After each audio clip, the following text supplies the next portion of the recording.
Hello friends, welcome to my channel. ஒரு cup தண்ணி எடுத்து அதையே கொதிக்க வச்சுக்கலாங்க. அதில் ஒரு கப் இட்லி மாவு ஊற்றிக்கலாங்க.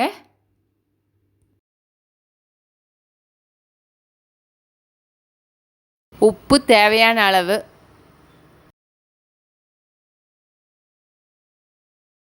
ஒரு கப் ராகி மாவு சேர்த்திக்கலாங்க.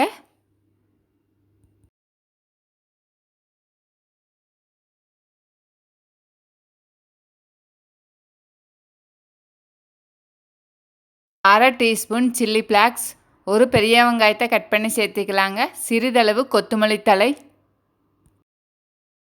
இதை நல்லா கலக்கிட்டு நம்ம சின்னதாக உருண்டை பிடிச்சி அதை இட்லி பாத்திரத்தில் வச்சு வேக வச்சுக்கலாங்க.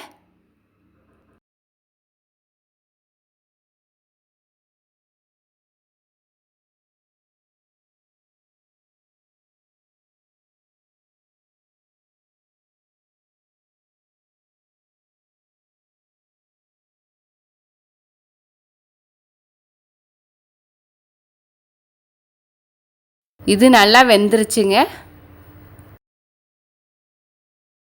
இதையே நாம் தாளிச்சுக்கலாங்க.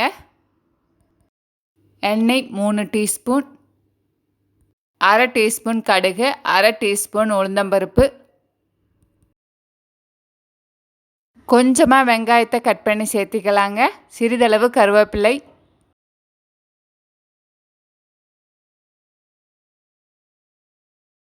ஒரு டீஸ்பூன் மிளகாய்த்தூள், அரை டீஸ்பூன் கரம் மசாலா, சின்னதாக ஒரு தக்காளி கட் பண்ணி சேர்த்திக்கலாங்க. சிறிதளவு கொத்தமல்லி தழை.